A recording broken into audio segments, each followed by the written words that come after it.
Hello everyone, welcome back to another video from growing together with Shirish. और सबसे पहले आप सभी को आज के रिपब्लिक डे की बहुत बहुत शुभकामनाएं। ये देश साइंस के दम पर, एजुकेशन के दम पर आगे बढ़े, ऐसी मेरी शुभकामनाएं हैं और ऐसा ही मेरा प्रयास है, ऐसी ही मेरी उम्मीद है और ऐसा ही मेरा प्रयास है। ग्रोइंग टुगेदर विद शिरीष के माध्यम से मैं भी अपनी ऑडियंस को, अपने स्टूडेंट्स को एजुकेट करना चाहता हूँ। ठीक है, without wasting any of the time आज के इस पॉजिटिव डे पे हम स्टार्ट करेंगे एनईटी टाइप क्वेश्चन। ठीक है, गेट के। अब जाहिर सी बात है कि एनईटी टाइप क्वेश्चंस जो हैं, ये जो आपके एनईटी टाइप क्वेश्चंस होते हैं, न्यूमेरिकल एप्टीट्यूड टाइप के जो क्वेश्चंस होते हैं, इनकी खास बात यह होती है कि इनमें आपको +1 या +2 जो भी मार्क्स मिलते हैं तो वो तो अच्छी बात है, लेकिन इसमें नेगेटिव मार्किंग नहीं होती, नो नेगेटिव मार्किंग होती है। राइट, इसका मतलब क्या है कि आप चाहें तो इन क्वेश्चंस को अटेम्प्ट कर सकते हैं और अगर आपका तुक्का भी सही हो गया तो you will get some extra point, some extra marks. ठीक है, तो आज हम एक बहुत ही सिंपल कॉन्सेप्ट से स्टार्ट करने जा रहे हैं। ठीक है, आज का जो हमारा कॉन्सेप्ट है वो बीयर-लैम्बर्ट लॉ वाला है, जो आप सब ने कभी ना कभी जरूर पढ़ा होगा। ठीक है, कुछ स्टूडेंट्स इससे थोड़ा डरते भी हैं, हेजिटेट भी करते हैं। सवालों के माध्यम से इस कॉन्सेप्ट को भी समझने की कोशिश करेंगे और कुछ प्रॉब्लम्स करेंगे जो कि टिपिकली आती है एग्जाम में। 2 प्रॉब्लम्स मैंने यहाँ पे लिखी हुई है, आप चाहें तो इन प्रॉब्लम्स को सबसे पहले अपनी कॉपी पे नोट डाउन कर लें वीडियो पॉज करके, क्योंकि फिर मैं सबका एक्सप्लेनेशन एक बाय एक दूंगा। ठीक है, मैं इन क्वेश्चंस को रिपीट भी कर देता हूँ, आपके सामने डिक्टेट भी कर देता हूँ। अगर किसी को मेरी राइटिंग नहीं समझ में आ रही है तो उसके लिए भी, या अगर विजन उतना क्लियर नहीं है, जस्ट अ मिनट। ओके, तो हम स्टार्ट करते हैं आज के पहले क्वेश्चन से। पहला क्वेश्चन बहुत ही सिंपल क्वेश्चन है, बीयर-लैम्बर्ट लॉ पर है and we will go step by step. Okay, तो आप क्वेश्चन लिख लीजिए प्लीज, अपने कॉपी पर लेकर बैठिए। 2 नंबर का सवाल है ये। The absorbance of a solution containing NaDH is 0.31 at 340 nanometer in a cubit of path length 1 centimeter. ठीक है, given that the molar extinction coefficient of NaDH is 6200 mole inverse centimeter inverse, calculate the concentration of NaDH in the solution. बहुत simple सा question है, सीधा formula based question है। इसमें E, B और C वाला फॉर्मूला लगता है। ठीक है, एब्जॉर्बेंस इक्वल्स टू ABC, या फिर इसको आप ELC भी लिख सकते हैं, यहाँ पे L होता है पाथ लेंथ या फिर लेंथ ऑफ द क्यूबिट। तो ये सिंपल फॉर्मूला बेस्ड क्वेश्चन है।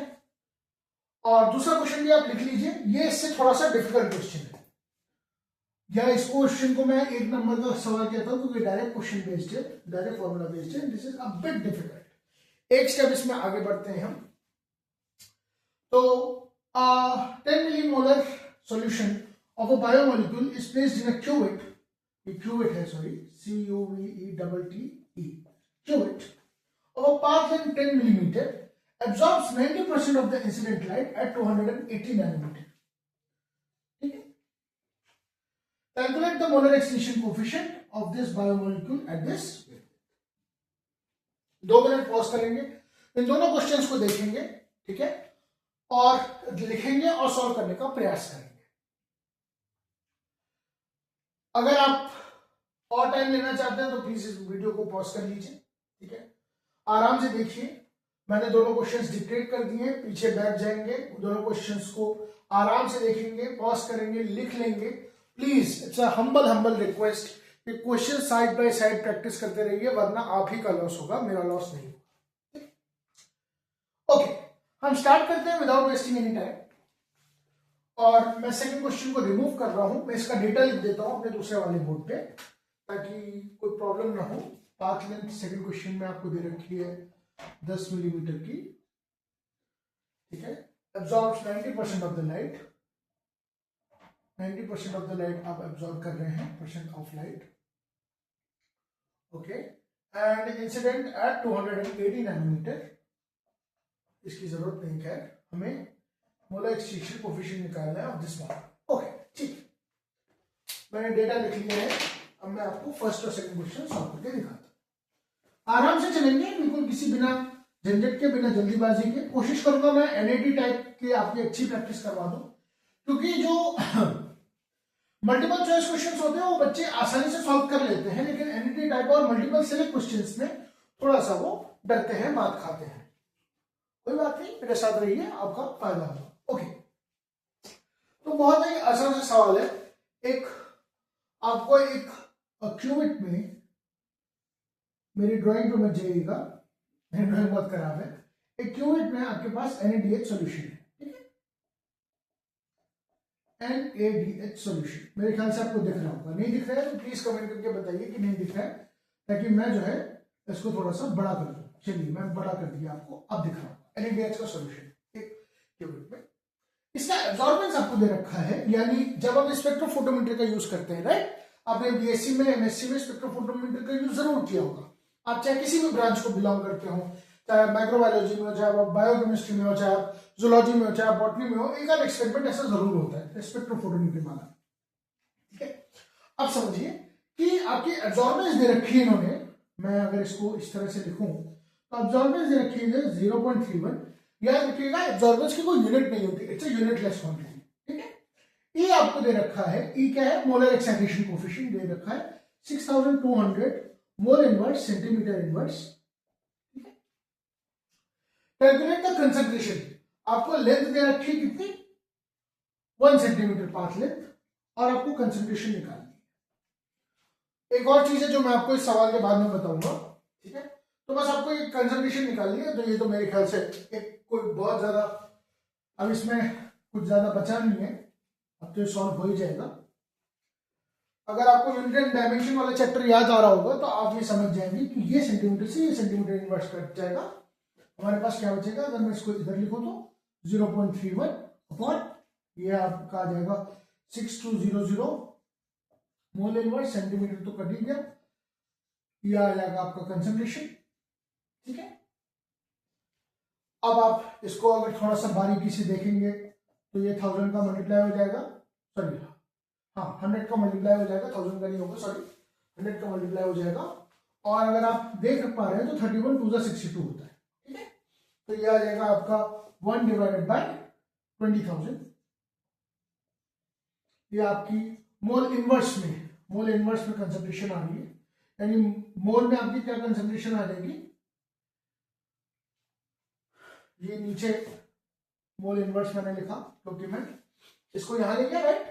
जब ये ऊपर जाएगा तो ये मोल में चेंज हो जाएगा, यानी 1/20,000 मोल्स कंसंट्रेशन आ रही है। 1/20,000 कितना होता है दोस्तों, 1/2 होता है 0.5, 1/2 होता है 0.5 डिवाइडेड बाय 1 2 3 4, यानी कि मैं इसको ऐसे भी लिख सकता हूं 0.5 इंटू 10⁻⁻⁴ मोलर। ये आंसर सही है, बट गेट में जो हमसे सवाल पूछा गया था वो इसको, इस क्वांटिटी को इन्होंने इसमें चेंज करने की बात करी थी, माइक्रोमोलर में चेंज करने की बात करी थी। तो ये तो आप सबको को पता होगा कि जब बड़ी क्वांटिटी को छोटी क्वांटिटी में चेंज करते हैं तो उसको मल्टीप्लाई करते हैं, राइट। तो आपको माइक्रो का मतलब क्या है, माइक्रो का मतलब होता है 10⁻⁻⁶। ये तो आपको बेसिक से पता होगा, ठीक है। नहीं पता है तो जान लीजिए कि माइक्रो का मतलब जब भी आता है तो हम 10⁻⁻⁶ में इसको चेंज करते हैं। तो -4 से -6 जाने में क्या होगा, 1000 का डिवाइड होगा, नहीं सॉरी 100 का डिवाइड होगा, सॉरी 100 का डिवाइड होगा। और जब 100 का डिवाइड होगा तो ये क्वांटिटी चेंज ना हो तो 100 का मल्टीप्लाई भी होगा, ठीक है। अगर मैंने आपको 100 रुपए दिए और आपसे 100 रुपए ले लिए तो आपके पास क्या बचा, कुछ नहीं बचा, ठीक है। तो वही हुआ, क्वांटिटी चेंज नहीं हुई। अगर आपके पास पहले 50 रुपए थे और मैंने आपको 100 रुपए दिए तो आपके पास कितने हो गए, 150, और 150 ही आपसे ले लिए, तो कितना बचा आपके पास, वही 50 रुपए बचे। तो इसकी जो ओरिजिनल थी वो थी 0.5 इंटू 10⁻⁻⁴। चूंकि मुझे इसे माइक्रोमोलर में चेंज करना है तो मुझे इसे 100 से डिवाइड करना पड़ेगा, और 100 से डिवाइड कर रहा हूं तो 100 से मल्टीप्लाई करूंगा, 100 से मल्टीप्लाई करूंगा तो ये आ जाएगा आपका 50 micromolar, and this is your answer, ठीक है। ये आपका आंसर हो जाएगा। तो इस चीज को समझ के रखिएगा। बच्चे अक्सर यहां गलती खाते हैं, वो यहां तक पहुंच जाते हैं, यहां गलती खाते हैं। तो ये इस चीज को थोड़ा सा समझ के 50 माइक्रोमोलर इसका आंसर है। सिंपल सा सवाल है, डायरेक्ट फॉर्मूला बेस्ड सवाल है, जिसके आने के अब चांसेस कम है। मेरी बात को ध्यान से सुनिएगा दोस्तों, कंपटीशन बढ़ता जा रहा है धीरे धीरे डेली, ठीक है।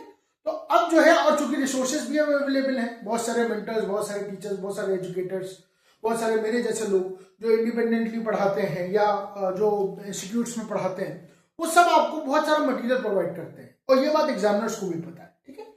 तो वो अब इतने आसान सवाल शायद आपसे ना पूछें। मैं ये नहीं कह रहा हूं कि बिल्कुल ही नहीं पूछेंगे, बट शायद आपसे इस तरह के सवाल ना पूछें। अगर ये गेट में नहीं आएगा तो इस बात को समझ के रखिए कि ऐसे सवाल आईआईटी जैम में जरूर आएंगे या डीवीटी में भी आ सकते हैं, ठीक है। जो जनरल उसका होता है, अब तो खैर सीएसआई या डीवीटी मर्ज हो रहा है, खैर टॉपिक फॉर अनदर डे। तो इस तरह के सवाल आपसे पूछे जा सकते हैं, बट ये कोई बहुत बड़ी चीज नहीं है। इसमें बस दो ट्रैप्स हैं। पहली बात तो ये कि गेट के सवाल ने उसको माइक्रोमोलर में चेंज करने को पूछा था, अभी यही इसको मिलीमोलर में चेंज करने को पूछता, तो आप क्या करते? मिलीमोलर में चेंज करने को पूछता तो आप क्या करते?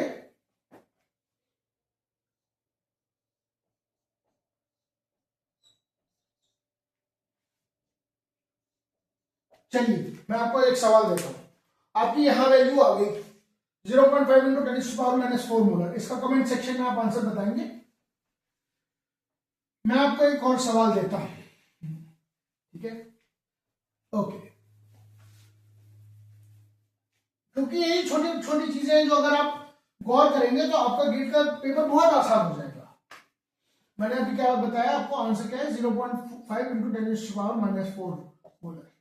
गेट ने आपसे पूछा था, जो गेट का सवाल था, ये गेट के प्रीवियस ईयर क्वेश्चन ही लगवा रहा हूं मैं, उन्होंने माइक्रोमोलर में पूछा था। मैं आपसे जो पूछ रहा हूं, जो GTWS में आप लोग जो सेशन देख रहे हैं, मैं आपसे इसका आंसर मिलीमोलर में पूछ रहा हूं, तो प्लीज इसका आंसर अपने कमेंट सेक्शन में बताइएगा, ठीक है। मैं आपको ये बता दूं कि जब आप इसको मिलीमोलर में चेंज करेंगे तो 10⁻⁴ को आपको बेसिकली 10⁻³ में चेंज करना होगा। यानी ये छोटा है, ये बड़ा है, ठीक है। तो आप उसे कैसे चेंज करेंगे वो आप देखिए, ठीक है। That's your point, okay. आगे चलते हैं। नेक्स्ट क्वेश्चन थोड़ा सा पेचीदा है, इसलिए थोड़ा सा ध्यान रखिएगा। एक इसका डिटेल सॉल्यूशन भी है और एक इसकी ट्रिक भी है, ठीक है। क्योंकि कभी कभार डिटेल सॉल्यूशन चमकता नहीं है या देर से चमकता है, ठीक है। तो मैं आपको सेकंड क्वेश्चन भी बनाता हूं, आपके सामने सॉल्व करता हूं। क्या था? 10 मिलीमोलर है ना, solution of a biomolecule, solution of a biomolecule था, ठीक है, जिसमें क्यूबेट की पाथ लेंथ थी। क्वेश्चन पूरा लिखने की जरूरत नहीं है, ऐसे लिखते हैं। देखिए समझिए, ये जो सॉल्यूशन है किसी भी बायोमोलिक्यूल का, बायोमोलिक्यूल प्रोटीन, कार्बोहाइड्रेट, लिपिड, कुछ भी हो सकता है, पर चूंकि 280 नैनोमीटर पे मेजर किया जा रहा है, तो मोस्ट प्रोबेबली ये प्रोटीन ही होगा, ठीक है। क्योंकि तो प्रोटीन के पास ही वो अमीनो एसिड्स होते हैं, ठीक है, aromatic amino acids, tryptophan, tyrosine, phenylalanine, जो इस वेवलेंथ पे मेजर करते हैं। हालांकि ये हो कुछ भी सकता है, लेकिन मोस्ट प्रोबेबली इसका आंसर प्रोटीन है। वो हमारा क्वेश्चन है भी नहीं। हमारा क्वेश्चन ये है कि हमारे पास एक सोल्यूशन है 10 मिलीमोलर का और वो बायोमोलिक्यूल, इस पे एक इंसिडेंस लाइट पड़ रही है आई, ठीक है, और 90%, यानी अगर मैं इस लाइट को थोड़ा सा ऐसे थोड़ा सा हैवी दिखा दूं और ये सपोज ओरिजिनल लाइट है, तो इससे केवल एक पतली सी लाइट ही पास ऑन हो रही है। 90% लाइट ये सॉल्यूशन एब्जॉर्ब करता है, 90% लाइट। मेरे ख्याल से आपको ये डायग्राम समझ में आ रहा होगा कि इस सॉल्यूशन में काफी अच्छी इंसिडेंस लाइट पास करी, जैसे सपोज 100 यूनिट्स की एक लाइट पास करी और केवल 10 यूनिट्स ही इसमें से ट्रांसमिट हो पाए। तो आपको एक फॉर्मूला बता देता हूं मैं, हमेशा याद रखिएगा, ट्रांसमिटेंस इज I/I0, ठीक है। इस बात को समझिएगा। ये कितना आएगा आपका आई अपॉन आई नॉट कितना आएगा, आई आपका कितना था 100 यूनिट्स, नहीं सॉरी, आई आपका कितना था, ये आई नॉट लिख देता हूं, ये आई लिख देता हूं, आई आपका कितना था, आई कितना था आपका 10 यूनिट्स, आई नॉट आपका कितना था 100 यूनिट्स, ठीक है। तो टी आपको कितना आ गया 0.1।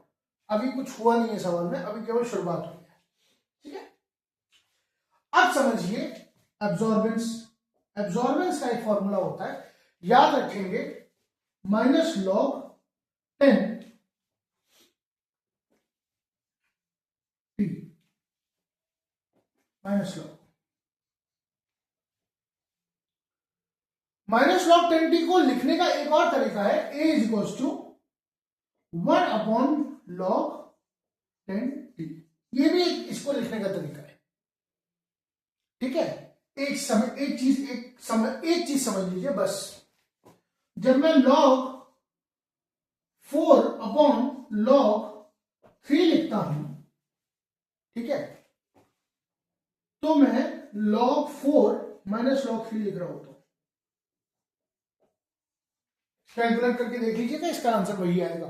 तो log 4 माइनस log 3 आएगा और log 4 अपॉन log 3 आएगा, ठीक है। ये आपको समझाने के लिए मैंने बताया। अच्छा जी, अब बताइए एब्जॉर्बेंस कितना आएगा, एब्जॉर्बेंस कितना आएगा 1 upon log 10 to the power, ये कितना आया कि 0.1, ठीक है। और ये कितना आएगा आपका 0.1 का क्या होगा, मैं बता रहा हूं आपको, log 10 1 अपॉन 10, ठीक है। अब ये आ जाएगा आपका log 10, क्योंकि ये ऊपर चला गया, और ये आ जाएगा आपको 1। बात समझ में आई? देखिए माइनस log 10 को मैं ऐसे भी लिख सकता हूं, उसके बाद मैंने ये चेंज किया, 0.1 को मैंने 1 अपॉन 10 लिखा, और उसको मैंने आगे जाके उसको ऐसे इसको मैंने यहां पे जाके कर दिया, समझ में आया? log 10 की वैल्यू 1 होती है,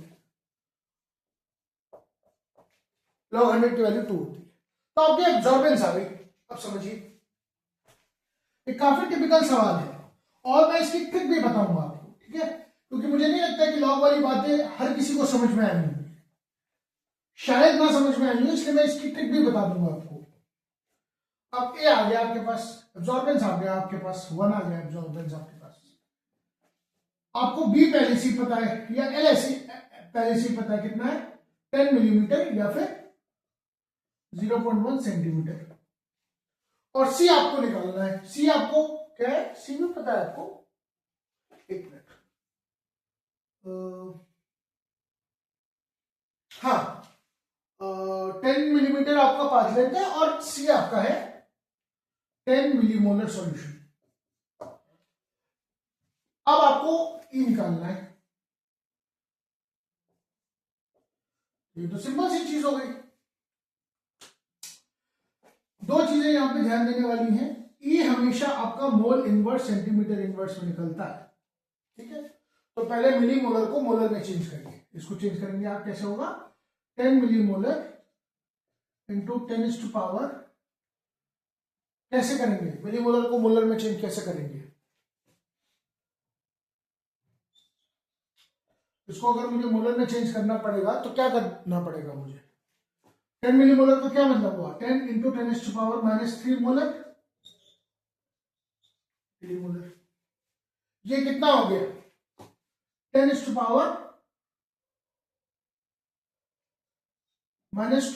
मोलर। 10⁻⁻² मोलर को मैं 1/100 भी लिख सकता हूं, और इसको मैं 0.01 भी लिख सकता हूं, 0.01 मोलर। मेरे ख्याल से आपको ये बात समझ में आ रही है।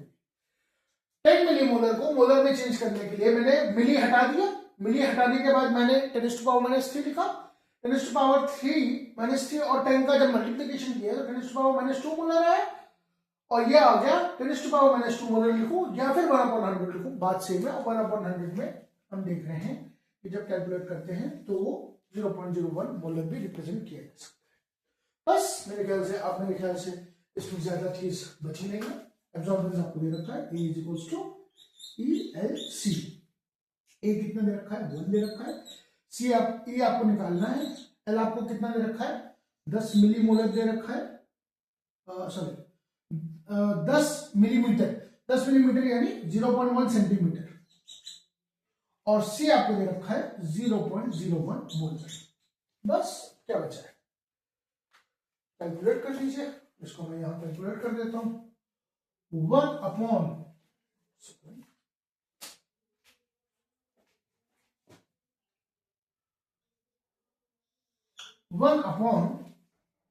ई कितना है आपका, ई आपको कैलकुलेट करना है, ई कैलकुलेट करना है। एल कितना है 0.1 सेंटीमीटर और ये कितना है 0.01 मोलर। तो बस क्या आ गया ये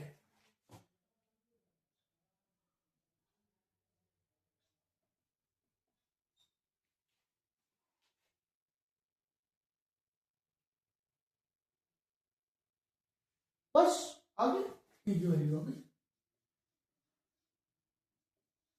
मोल इनवर्स सेंटीमीटर इनवर्स। ये कैसे आया पता चला क्योंकि ये 1/, में था। ठीक है, हो गए 2 क्वेश्चंस करवाए मैंने। एक सेकेंड, अब मैं आपके सामने तीसरा क्वेश्चन ला के देता हूं।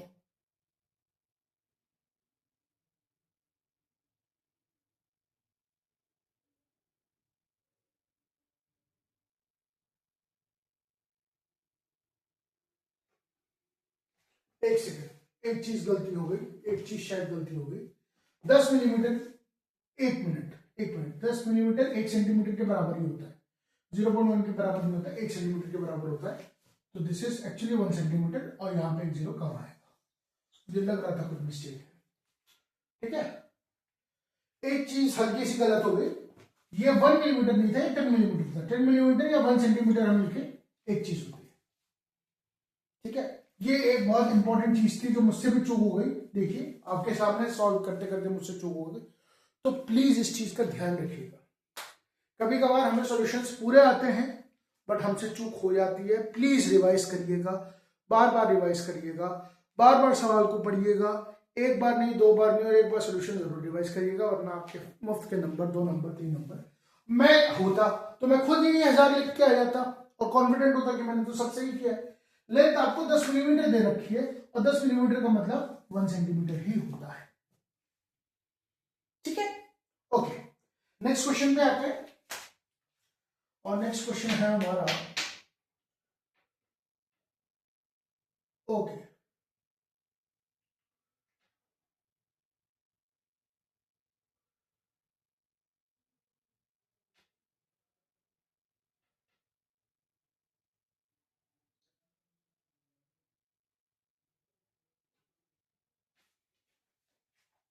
हाँ, बढ़िया क्वेश्चन आया आपके सामने, जो माइक्रोबायोलॉजी में पूछा जाता है और जो आपके बायोटेक यानी गेट बीटी में भी पूछा जाता है। क्वेश्चन तो मैं इतने करवा दूंगा आप लोगों को, you will be confident enough. देखिए बहुत अच्छा क्वेश्चन है। At t equals to 0 bacterial cell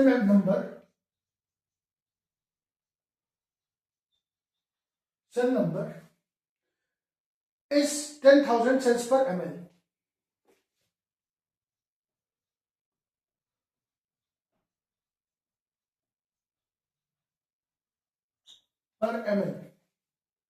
At t is equals to 480 minute, the cell number increased to 320,000 cells per ml.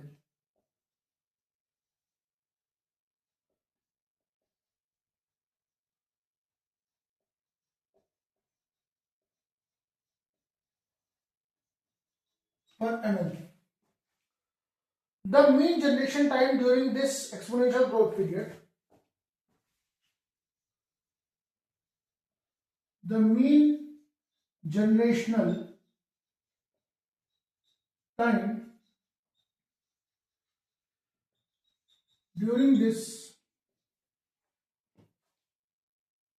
exponential growth period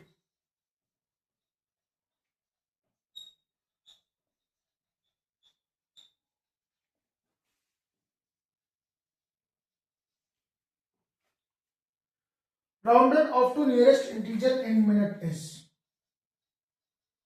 rounded off to nearest integer in minute is। ठीक है, 2 minute इस सवाल को देखेंगे। Again requesting, please pause this video, try it yourself and then look at the solution given by me. ठीक है, please अपने आप में ऑनेस्ट रहिए, आपका फायदा होगा, आपका गेट निकलेगा, आप एमटेक या पीएचडी करेंगे एक अच्छे इंस्टीट्यूट से, आईआईटी से, आईसर्स से। हाँ, आपको शायद ये जान के ताज्जुब होगा, आईसर्स में भी आप पीएचडी के लिए अप्लाई कर सकते हैं। ठीक है, मेरे बहुत सारे फ्रेंड्स ने गेट क्वालिफाई करने के बाद आईसर्स में भी अप्लाई किया, और आईसर्स भी बहुत अच्छे रिसर्च इंस्टीट्यूट्स हैं। ठीक है, आईआईटीज में, आईएससी में आप अप्लाई कर सकते हैं। ठीक है, पीआईएफआर में अप्लाई कर सकते हैं, जेजीबिल्स का भी कुछ होता है जिसमें आप अप्लाई कर सकते हैं अगर आपकी गेट में 90% से ऊपर है। और 90% लाना कोई बहुत बड़ी बात नहीं, 90% लाने का मतलब है टॉप 10% पे आना, बड़े आराम से आ जाएंगे आप। ठीक है, तो इस सवाल को जरा देखिए, 2 मिनट का ब्रेक लीजिए, समझिए इस सवाल को, ये सवाल कहना क्या चाह रहा है, फिर मैं इसको एक्सप्लेन करता हूं। 2 मिनट वीडियो पॉज कर दीजिए, सोचिए सवाल पूछ क्या रहा है,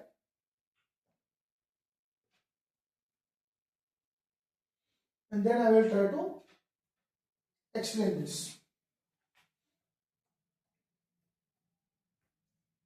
बहुत सिंपल क्वेश्चन है।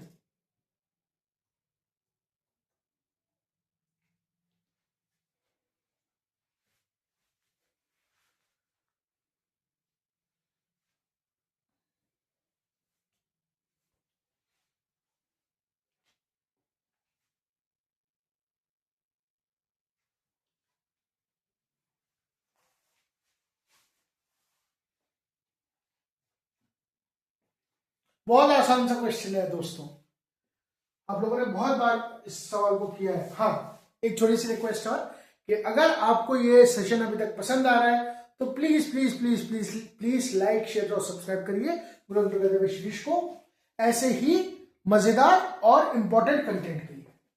ओके, स्टार्ट करते हैं विदाउट वेस्टिंग एनी टाइम। बहुत सिंपल सा क्वेश्चन है और बहुत आसान इसका सोल्यूशन है। देखिए, पहले इस चीज को थोड़ा समझ लीजिए, कंसेप्ट बिल्डिंग इंपॉर्टेंट है। देखिए, ये मैंने क्या बनाया, एक ग्राफ बनाने की कोशिश करी। ये ग्राफ क्या जाना पहचाना लग रहा है? बिल्कुल जाना पहचाना लग रहा है। ये कौन सा ग्राफ है? ये बैक्टीरियल ग्रोथ कर्व, बैक्टीरिया का ग्रोथ कर्व है। और क्या है ये? क्या है ये? Lag phase. ये क्या है? ये लॉग फेज है, जिसको हम एक्सपोनेंशियल फेज भी कहते हैं, एक्सपोनेंशियल फेज। ये क्या है? This is stationary phase and this is death phase या डिक्लाइन फेज। ठीक है, सवाल को कंसेप्चुअली समझेंगे। Okay, at T is equals to 0, at t is equals to 0, एक second, at t is equals to 0, cell number is 10,000। Okay, cell number यानी n not है, एक सेकेंड, 10,000 n नॉट है। ओके, उसके बाद आते हैं at t equals to 480, t equals to 480 minutes,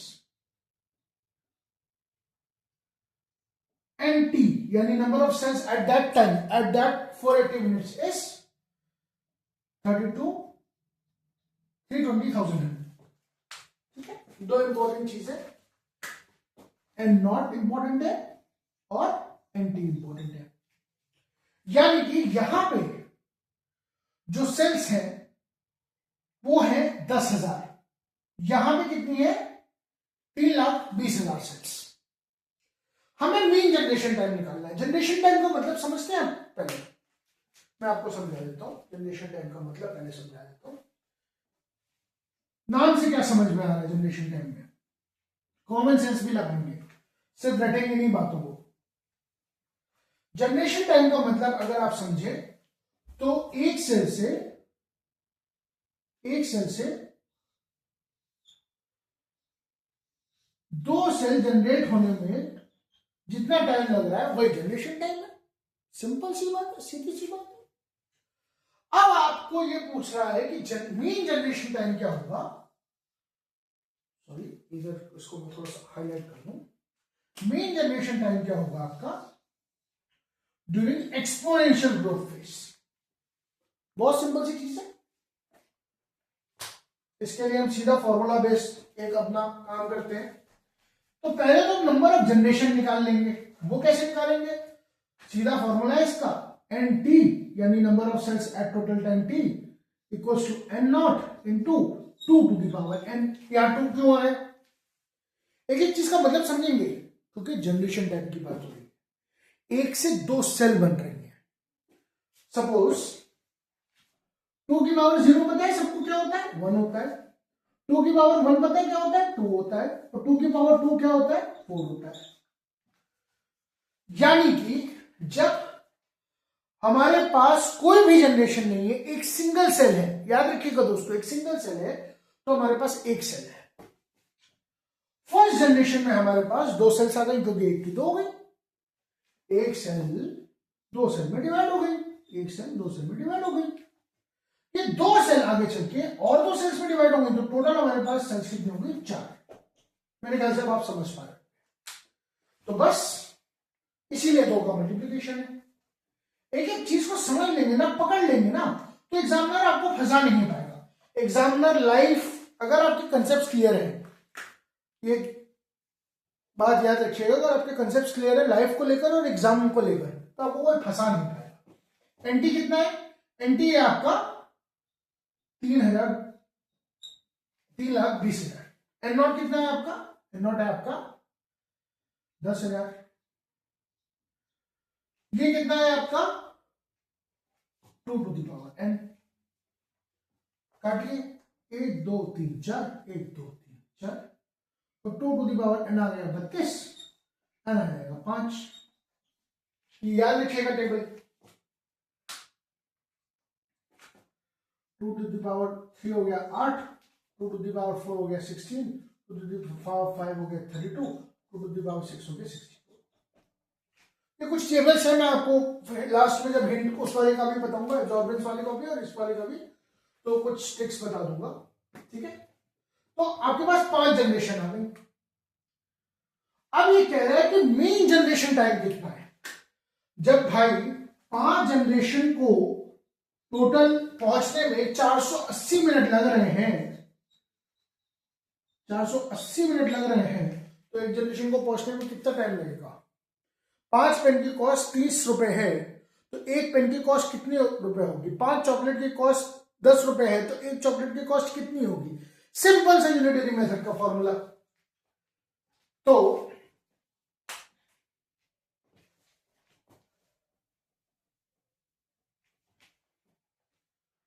जब n 5 है तो टाइम 400 मिनट लग रहा है, तो n जब 1 होगा तो कितना लगेगा टाइम? 480 बाय 5, दैट इज कितना? 4 9 45, 3 4 6 30, 96। अब मैंने n 1 ही क्यों लिया?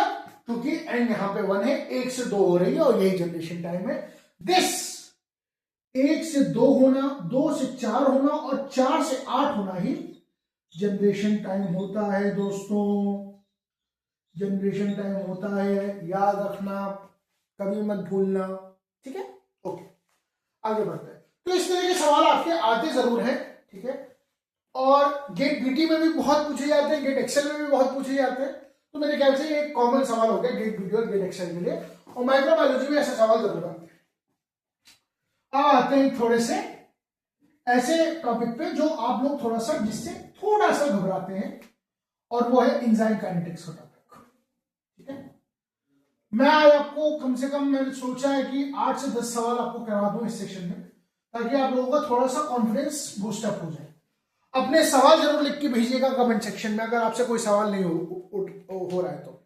मैं रिकमेंड करूंगा, आपके पास अब ज्यादा टाइम नहीं रह गया है, गेट 2025 जिसका मैंने सॉल्यूशन भी दे रखा है, माइक्रोबायोलॉजी का भी, जूलॉजी बॉटनी का भी और बायोकेमिस्ट्री का भी। जूलॉजी के लिए कोई आए नहीं तो मैंने सॉल्यूशन दिया नहीं। 2025, 2024, 2023, 2022, 2021, 2020 और 2018, क्योंकि 2018 का पेपर रोडकी ने सेट किया था, इसलिए इस पेपर को एक बार जरूर देख लीजिएगा। इतने अगर आप पेपर देख के भी चले जाते हैं तो मैं गारंटी कह रहा हूं कि आपका सिलेक्शन हो जाएगा गेट में। ठीक है, ओके। ये 4-5 पेपर आपको लगाने ही लगाने हैं, मॉक देना शुरू कर दीजिए। अगर कोई टेस्ट सीरीज ज्वाइन, अगर आपने टेस्ट सीरीज ज्वाइन कर रखी है वेरी गुड, लेकिन अगर आपने टेस्ट सीरीज नहीं ज्वाइन कर रखी तो प्लीज 3 घंटे एक पेपर लगाना स्टार्ट करिए और देखिए, अपने आप में ऑनेस्ट लीजिए, और बाकी तो मैं प्रैक्टिस तो करवा ही रहा हूं। चलिए अब आते हैं एंजाइम काइनेटिक्स के क्वेश्चन पे, वरना मेरा सब्जेक्ट बुरा मान जाएगा। मैं एमएससी बायोकेमिस्ट्री हूं ना, इसलिए मेरा सब्जेक्ट बुरा मान जाएगा अगर मैंने एंजाइम काइनेटिक्स का क्वेश्चन नहीं कराया तो मैं एंजाइम काइनेटिक्स का एक क्वेश्चन आप लोगों को करा देता हूं। ओके, बहुत सिंपल से सवाल है, सीएसआईआर में गेट में हर बार आता है, क्वेश्चन करेंगे। Okay, an enzyme obeys Michaelis Menten kinetics. An enzyme obeys Michaelis Menten kinetics. बहुत अच्छी बात है। What fraction of maximum velocity is achieved when? What fraction of maximum velocity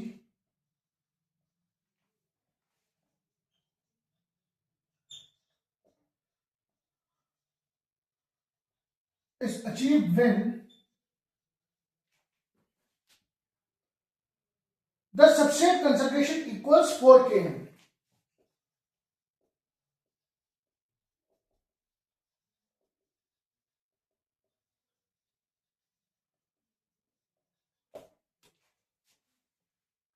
सवाल को पढ़िए और ट्राई करिए, कोशिश करिए इसको सॉल्व करने का, बाकी मैं कराता हूं आपको।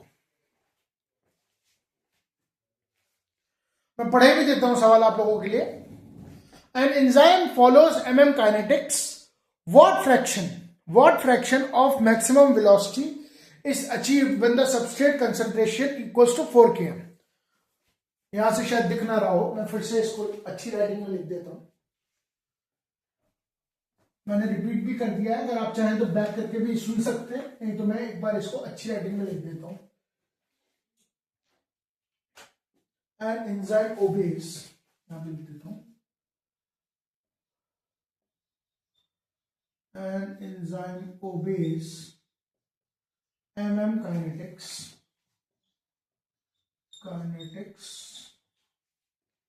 An enzyme obeys kinetics. What fraction of maximum velocity? What fraction of maximum velocity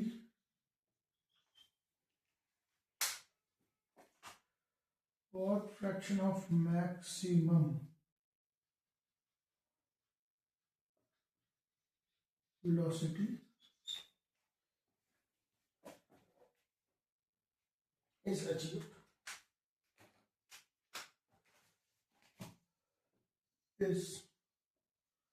achieved when substrate concentration is 4 km.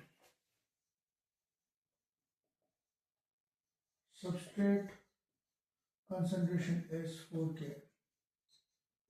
ठीक है, ओके, बहुत आसान से सवाल है।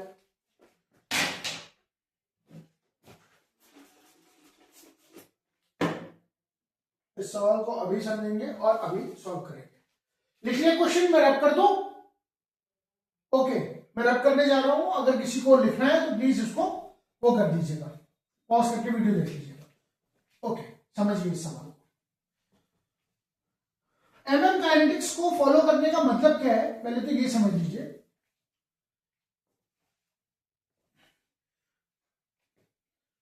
अगर इस सेशन में मुझे एटलीस्ट 10 से 12 लाइक्स मिले तो मैं कल का सेशन भी लाऊंगा। यह आप लोगों की जिम्मेदारी है कि इस सेशन में मुझे एटलीस्ट आप लोग 10 लाइक्स दीजिए। मैं बहुत मेहनत से आपके लिए सेशन बनाता हूं, मेरे पास भी बहुत काम है, ठीक है, फिर भी मैं आप लोगों के लिए सेशन बनाता हूं। तो आपसे मेरी बहुत बहुत छोटी सी रिक्वेस्ट है, ज्यादा से ज्यादा इन वीडियोस को शेयर करिए, लाइक करिए, सब्सक्राइब करिए। और क्या ही मांग रहा हूं, एक सब्सक्रिप्शन ही तो मांग रहा हूं, लाइक ही तो मांग रहा हूं, ठीक है, और थोड़ा सा आपसे वक्त मांग रहा हूं जो कि आपके लिए भी फायदेमंद है। अगर आज आपका कंसेप्ट क्लियर होगा तो कल आप अच्छे से कर पाएंगे, ठीक है। एमएम काइनेटिक्स को फॉलो करने का मतलब सीधा सा है कि आपकी जो सबस्ट्रेट वर्सेस जो वेलोसिटी का ग्राफ होता है वो कुछ ऐसे जाता है, राइट। ओके, इसको रिप्रेजेंट करने का एक और तरीका है जो आप लोगों ने अक्सर किताबों में देखा होगा, वो होता है 1/v और 1/v और 1/s, ठीक है। यहां पे क्या आता है, यहां पे क्या आता है, यहां पे आता है Vmax, यहां पर आता है, ठीक है। ओके, हमारे पास क्या क्या दे रखा है, एक फॉर्मूला याद रखिएगा, जितनी प्रैक्टिस करेंगे।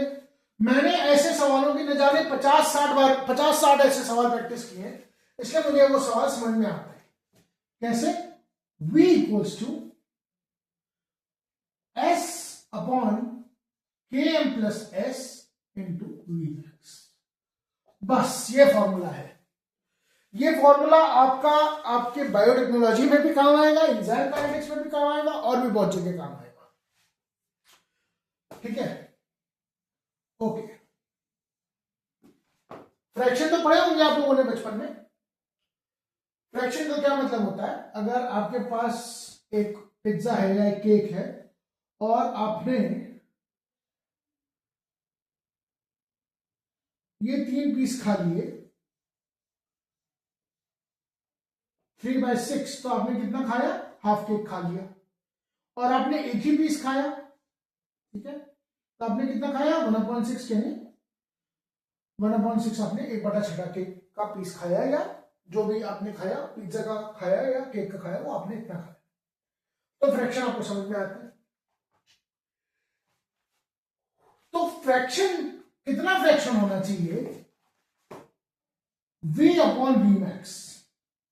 Vmax से ज्यादा तो वेलोसिटी जा नहीं सकती, Vmax से ज्यादा वेलोसिटी जा नहीं सकती। E किस पे डिपेंड कर रहा है, S पे कर रहा है, Km पे कर रहा है और S पे कर रहा है।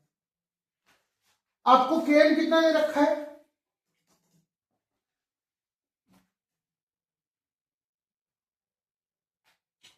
आपको S दे रखा है 4 Km के इक्वल। बस अब जहां जहां S है वहां वहां 4 Km डाल दीजिए, 4 Km upon Km plus 4 Km।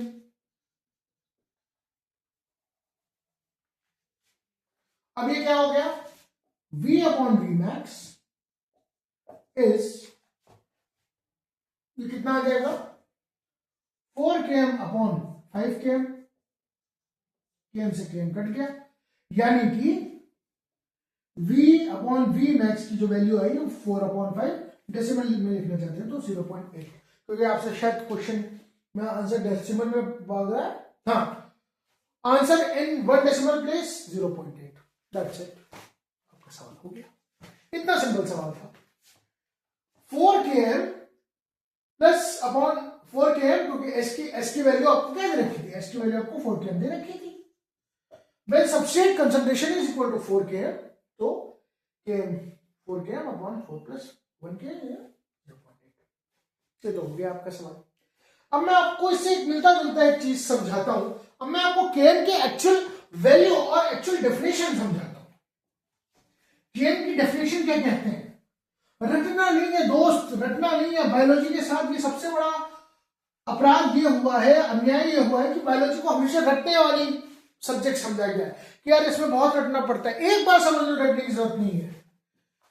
KM क्या है? KM is that substrate concentration when velocity reaches half of Vmax. Km is that substrate concentration when in enzyme kinetics the velocity of the enzyme reaches half its Vmax. यही है Km की value, यही Km की definition. Km is equals to क्या लिखते हैं? Vmax by 2। Km is that substrate concentration when velocity of the enzyme reaches half its Vmax is Km। अब देखो और करके देखो, मैंने फ्रैक्शन में बताया आपको, तो V अपॉन Vmax आप देखो, S देखो, S इक्वल्स टू Km, यानी यहां भी Km लिख दो और यहां भी Km लिख दो और यहां भी Km लिख दो। V अपॉन Vmax कितना आ गया आपका? Km अपॉन 2Km, Km से Km कैंसिल, तो V आपका कितना हो गया? Vmax पर। दैट इज, यही Km है। अगर आपको यह बात समझ में आती है तो अब मैं आपसे एक सवाल आपको होमवर्क की तरह देने जा रहा हूं। देखो मैंने 2 एग्जाम्पल करवाए, अब एक होमवर्क आपको देने जा रहा हूं मैं।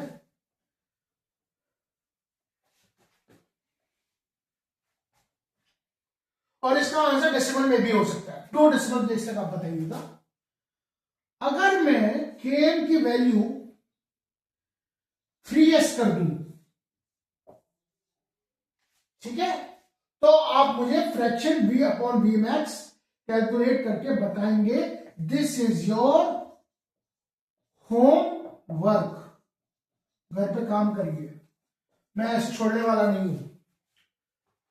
जब Km की वैल्यू 3s के बराबर हो जाएगी तो आप मुझे V अपॉन Vmax का आंसर कमेंट करके बताएंगे, तभी मैं देखूंगा कि ये किसी ने वीडियो लास्ट तक देखा भी है कि मैं फालतू में मेहनत करे जा रहा हूं।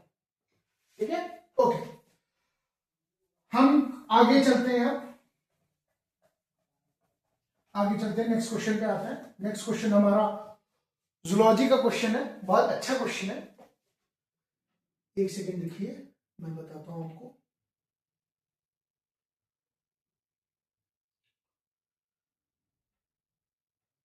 सिंपल क्वेश्चन होगा।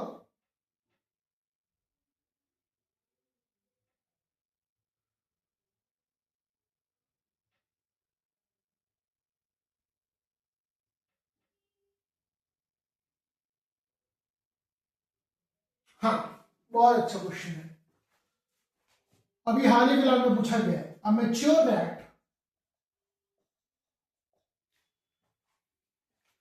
sperm cell has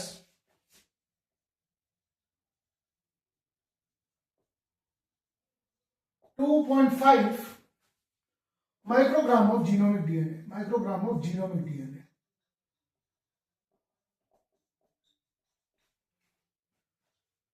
That is equivalent to haploid genome.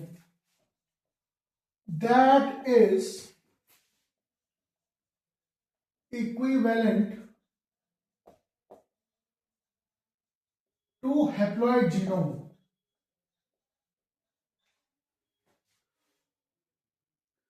Compare this to a sperm cell. Compare this to a sperm cell.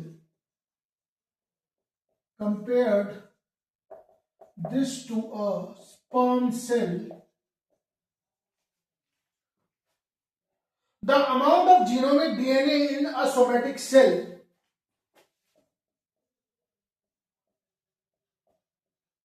the amount of genomic DNA in a somatic cell which is in G2 phase of the cell cycle,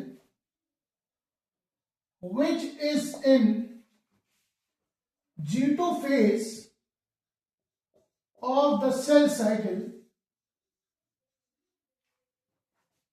will be बहुत प्यारा question है, बहुत प्यारा question है। I literally love the concept behind the examiner. जिस examiner ने जो सवाल बनाया, इतना प्यारा सवाल बनाया है, इतना अच्छा सवाल बनाया है। सॉरी, लाइट शेड चली गई है, I am sorry for that. मतलब लाइट का शेड ज्यादा होना रहे, बट ठीक है। A mature rat sperm cell has 2.5 microgram of genomic DNA that is equivalent to the haploid genome. Compare this to a sperm cell.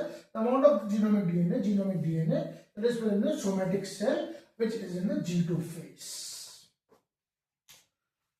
जिन्होंने थोड़ी सी भी पढ़ी है सब्जेक्ट को, जिनका थोड़ा सा भी मॉलिक्यूलर बायोलॉजी और सेल साइकिल क्लियर है, वो इस क्वेश्चन को बड़े आराम से लगा लेंगे। और जो नहीं लगा पाएंगे उनकी हेल्प करने के लिए मैं हूं, ताकि वो अपना दिमाग थोड़ा उस डायरेक्शन में डेवलप कर सके, आगे लगा सके इस तरह के क्वेश्चंस। बहुत अच्छा सवाल, बहुत लिटरली बहुत अच्छा, बहुत फुर्सत से बनाया है इस सवाल को। 2 मिनट इस सवाल को देखिए, पॉज करिए वीडियो, समझिए जो मैंने हाईलाइट किया है ब्लू से, क्या हाईलाइट किया और क्यों हाईलाइट किया। अगर आप ये पॉइंट समझ गए तो मेरे ख्याल से अपने आप में एक बहुत बड़ा हिंट है, क्योंकि एग्जाम मेरा नहीं है, एग्जाम आपका है, इसलिए हिंट पकड़ना आपको है। मैं आपको हिंट पकड़ना सिखा रहा हूं। ओके, पहले सवाल को समझते हैं, उसके बाद हम इस सवाल को सॉल्व करेंगे। ओके, एक स्पर्म है आपके पास, ये आपका एक स्पर्म है। डोंट जज माई ड्राइंग प्लीज, ठीक है। मैच्योर rat स्पर्म है जिसमें जो जीनोमिक डीएनए कंटेंट है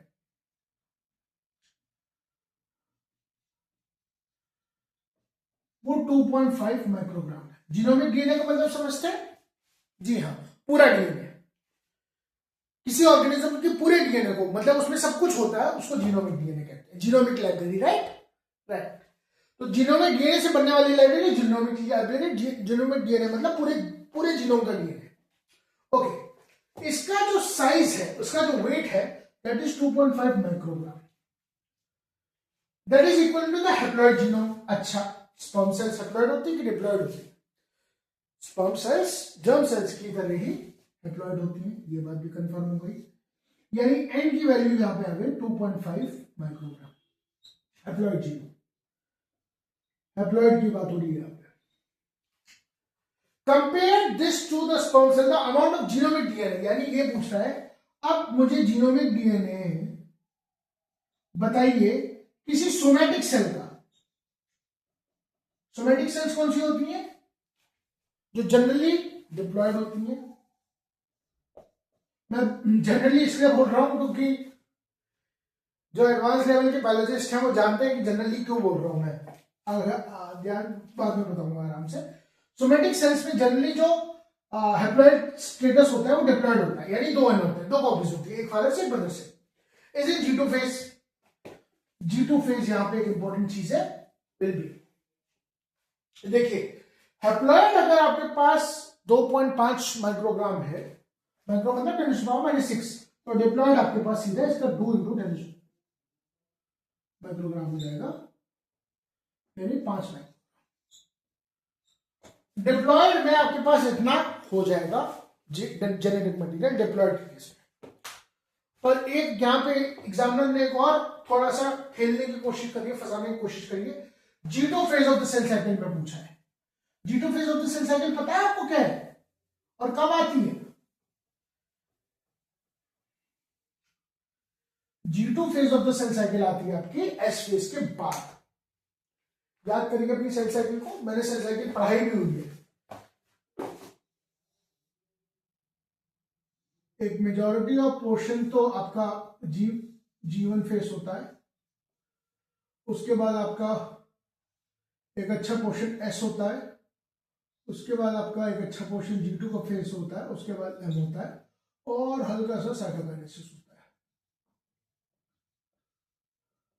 टिपिकल सेल साइकिल ऐसी चलती है, ठीक है। तो अब ये G2 फेज के बारे में पूछ रहे हैं। G2 phase comes after the S phase, ठीक है। यानी और S फेज में क्या होता है? S फेज में डीएनए रेप्लिकेट होता है।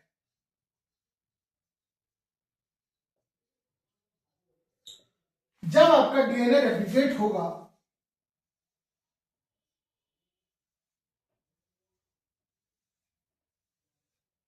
तो जीनोमिक कंटेंट भी तो रेप्लिकेट हो जाएगा, बढ़ जाएगा। बस जीनो फेज में ये 5 की जगह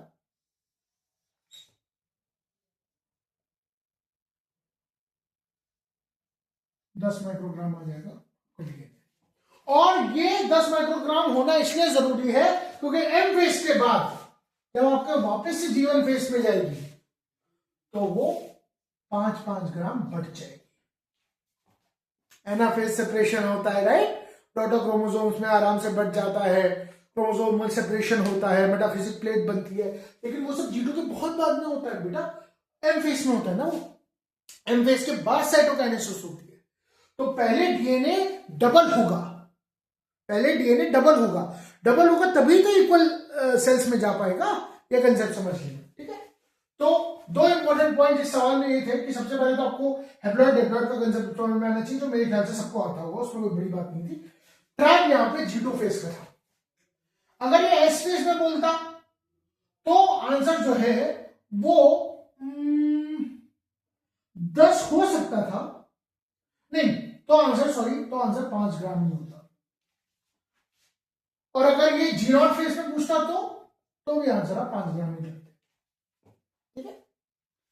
अभी इस बार इसने रैट स्पॉन्सर पूछा है, अगली बार वो प्लांट का माइक्रोस्पोर मेगास्पोर पूछ लेगा।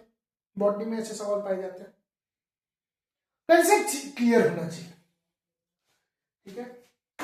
मेरे ख्याल से मैं एक क्वेश्चन और करवाऊंगा और उसके बाद मैं आज की क्लास जो है आपकी फिनिश करता हूं, ठीक है। एक लास्ट बायोकेमिस्ट्री का क्वेश्चन और। तो आज हमने बहुत सारे क्वेश्चंस देखे, एक क्वेश्चन और फाइनल में क्वेश्चन कराना जा रहा हूं आपको। And the final question is, देखता हूं कौन सा क्वेश्चन, एक अच्छा सा कंसेप्ट बिल्डिंग क्वेश्चन आप लोगों को करा देता हूं।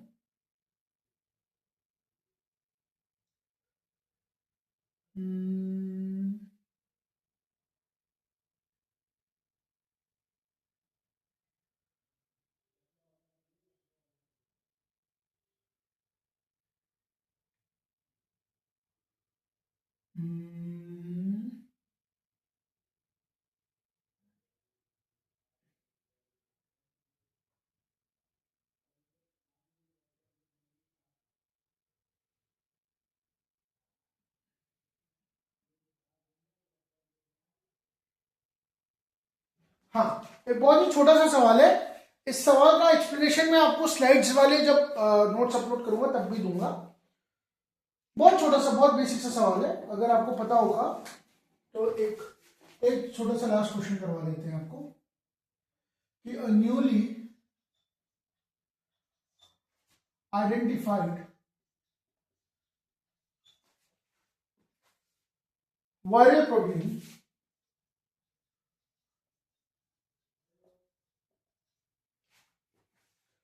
contains alpha helix containing 60 amino acids. Contains alpha helix containing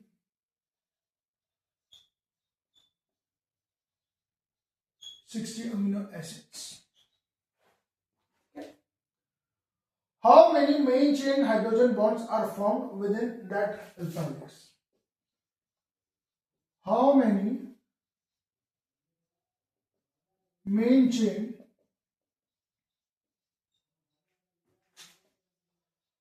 hydrogen bonds are formed within that alpha helix? मैं फिर से बोल देता हूं, बहुत सिंपल सा क्वेश्चन है, बहुत सिंपल क्वेश्चन है। मैं इसको एक बार एक्सप्लेन कर देता हूं। A newly identified viral protein, सुनिएगा ध्यान से, a newly identified viral protein contains alpha helix containing 60 amino acids. अब ये 60 कुछ भी हो सकता है, ये 60 हो सकता है, 70 हो सकता है, 80 हो सकता है, यहाँ पे अल्फा हेलिक्स की जगह बीटा शीट हो सकता है। कंसेप्ट समझिएगा। How many main chain hydrogen bonds are formed in within this alpha helix. पहले क्वेश्चन को समझ लीजिए, उसके बाद सॉल्व करेंगे। एक न्यू वायरल प्रोटीन हुई आइडेंटिफाई, जिसका कुछ अल्फा हेलिकल स्ट्रक्चर था, ठीक है। सपोज यहां पे अमीनो एसिड 1 है और यहां पे अमीनो एसिड 60 है। अब ये पूछ रहा है कि मेन चेन में, अब आप याद कर पा रहे होंगे 1 2 3 4 5 6 7 8 9 10, ये मैंने इसको आगे 60 तक ले जाएंगे, n इक्वल्स टू 60। ये एक आपके पास एक पूरी वो है मेन चेन। आपको हाइड्रोजन बॉन्ड्स पता लगाने हैं। मेन चेन मतलब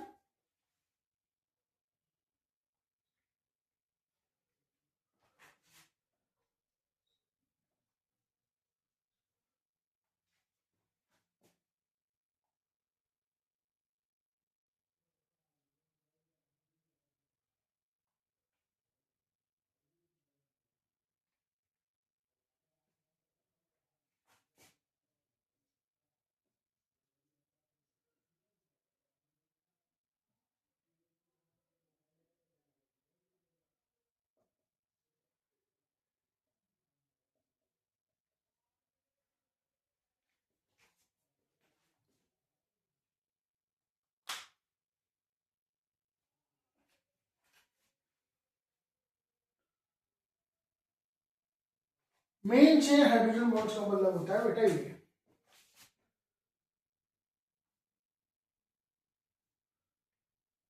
इनके बीच में जो बॉन्ड होगा that is main chain hydrogen bond.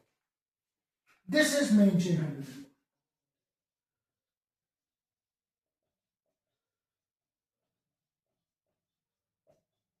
बस इतना ही समझ लेना। तो ये बात हमेशा याद रखिएगा, स्ट्रैर की किताब में दे भी रखा है, मैं आपको जब वो दूंगा, इसका जब पीडीएफ फॉर्म दूंगा तो मैं आपको बताऊंगा अभी। In alpha helix, the CO group of residue I forms the hydrogen bond with NH group of I plus 4 residue. तो इसको लिख लीजिए, in alpha helix the CO group of residue I, the CO group of residue I forms hydrogen bond with the NH group, forms hydrogen bond with the NH group of residue I plus 4.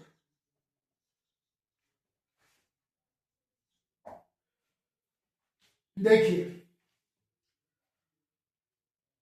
मैं आपको कुछ भी रटवाऊंगा नहीं, मैं आपको सब कुछ समझाऊंगा।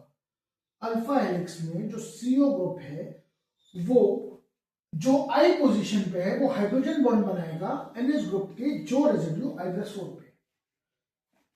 दिस इज आई पोजीशन 1 2 3,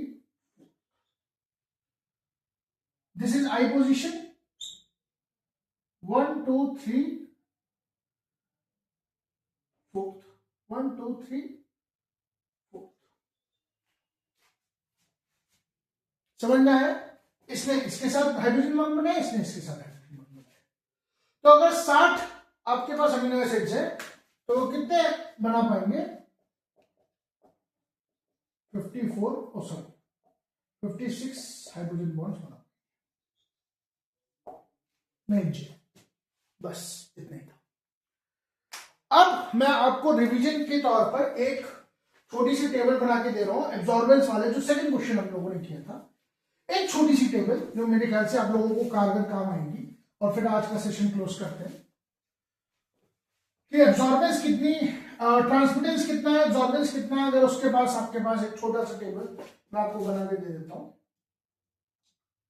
ठीक है, तो वो आपको थोड़ा हेल्प कर देगी। इसको समझ लीजिएगा, and I think that can solve many questions. Absorbance और percentage absorbed,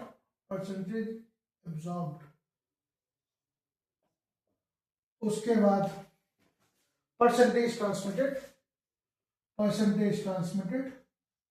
ये ट्रिक है, जिनको लॉग वाली बात समझ में नहीं आई उनके लिए ट्रिक है, ठीक है। This is trick.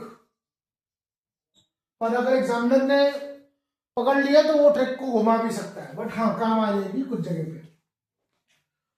T fraction कितना आपके पास बचेगा और एब्जॉर्बेंस कितनी होनी चाहिए, ठीक है। तो अगर आप 90% लाइट को एब्जॉर्ब कर लेते हैं तो आपकी ट्रांसमिटेड कितनी होगी, केवल 10% होगी। आपका फ्रैक्शन कितना आएगा, 0.1 आएगा, एंड ये आपकी एब्जॉर्बेंस 1 बनाएगा। जब आप 99% लाइट एब्जॉर्ब कर लेते हैं तो आप 1% ट्रांसमिट करेंगे और ये आपका फ्रैक्शन ये बनेगा, एब्जॉर्बेंस तोड़ जाएगी। 99.9 पे ये आपका 0.1% होगा, ये 0.01 हो जाएगा, एब्जॉर्बेंस 3 हो जाएगी। बस यही कहना है। तो ये ट्रिक है, देखिए काम आ सकती है, मैं ये नहीं कहूंगा काम नहीं आएगी, बट इस ट्रिक के सहारे मत बैठिए क्योंकि एग्जामिनर भी ट्रिक अच्छे से पहचानता है, ठीक है। तो ये मैंने आपको अभी के लिए बता दिया है क्वेश्चन नंबर 2 जो हमने सॉल्व किया था। तो आज हमने बेसिकली कौन कौन से क्वेश्चन सॉल्व किए, देखिए सबसे पहले हमने एब्जॉर्बेंस के कुछ 2 क्वेश्चन सॉल्व किए, ठीक है। उसके बाद हमने शायद ग्रोथ काइनेटिक्स का क्वेश्चन सॉल्व किया। उसके बाद हमने कौन सा क्वेश्चन सॉल्व किया, हमने एंजाइम काइनेटिक्स का क्वेश्चन सॉल्व किया। और उसके बाद हमने सॉल्व किया क्वेश्चन किसका, जूलॉजी का, जिसमें हमने मॉलिक्यूलर बायोलॉजी का एक क्वेश्चन सॉल्व किया जिसमें हमने डीएनए वाला देखा। और लास्ट में हमने बायोकेमिस्ट्री का एक और क्वेश्चन सॉल्व किया जिसमें अल्फा हेलिक्स का हमने चीज को समझा, ठीक है। तो आज का ये सेशन आपको कैसा लगा बताइए कमेंट करके।